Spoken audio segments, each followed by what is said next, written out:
Joey has proven to be one of the most effective leaders, in my opinion, all across Texas, because she's someone that actually, she leads by example. And she is, in just one short year, after taking over the reins of the Palo Pinto County Conservatives, has taken it to be one of the most, not only one of the most active groups in North Texas, but probably the most effective. And I think that the people in Palo Pinto County know she's there, and she's already making a tremendous impact there, and I look forward to even greater things in the future. So I always tell people I'm from the future because I'm from California, and we moved here in January of 2021 because things were just really bad there. They had a chain link fence down our beach, and my son's a baseball player and had a full ride to Arizona State University.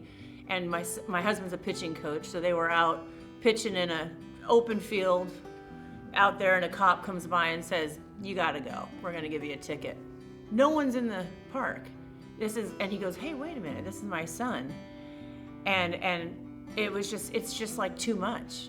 So we called our friends in Texas, because my son had played on a national team based out of Keller, Texas, and said, "Hey, what are you guys doing?" And they're like, "Well, we're open. We're open all the time, chasing butterflies in the park, doing this and that."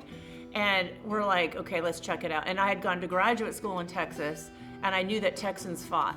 I knew that you don't mess with Texans. Because Florida looked appealing, because I love Governor DeSantis, but the people there are a little purpley.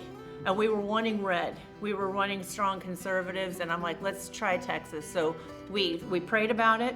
We went out to Texas, to Keller, and said, if we can find a 6-month lease just to see, we were just thinking 6 months, haha.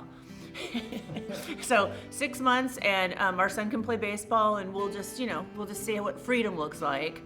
And we came here, we got a 6-month lease, and we got to go to church. We cried our eyes out. We weren't allowed to go to church for a year.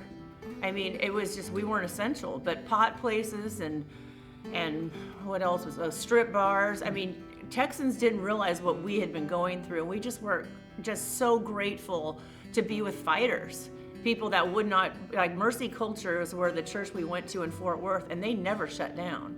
And we were just so grateful for freedom. And I'm thinking, geez, and I knew when 2020 hit, I knew I had to get involved. And because I had my own practice, and I'm a physical therapist, very busy mom, Christian music leader, but I'm like, oh no, I've got to get involved. I have kids. We cannot, so that's what got me like, okay, we got to do something. She's also led a lawsuit to overturn a county ordinance that basically infringed on the First Amendment rights on activists in Palo Pinto County from electioneering outside of polling places. She took it all the way to the Fifth Circuit Court of Appeals and actually won, basically restoring the First Amendment rights of the citizens of Palo Pinto County. Third, she's also, in just one short year, has led the effort to recruit and elect a whole bunch of conservatives in Palo Pinto County to the executive committee of the Palo Pinto County Republican Party, such that they actually now have the majority in that county.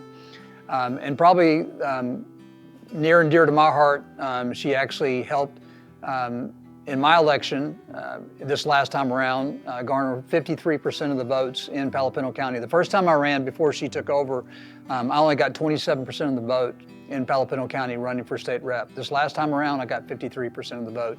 And that was largely due to the efforts of Joey Miller through her leadership in recruiting a bunch of wonderful activists in Palo Pinto County, enabled me to win that county. There's nothing more important than keeping our country free. And let me tell you, they want Texas. I'm from California, I'm from the future, fight like hell. And let me tell you this, I used to be in a conservative area in San Diego. I grew up in San Diego. I'm 55 years old, and I remember my father was the only Democrat on the street. He is not very happy I turned Republican. A Christian, born again Christian, and a Republican. Where did I go wrong? But I'm telling you, they want Texas, and you have to fight. You have to fight for your kids. You have to fight for the border. I'm telling you, Texas it's a gold ring, and they'll do anything to take it. And you have to fight. My name is Mike Alcott, and I nominate Joey Miller for the Conservative Leader Award this year.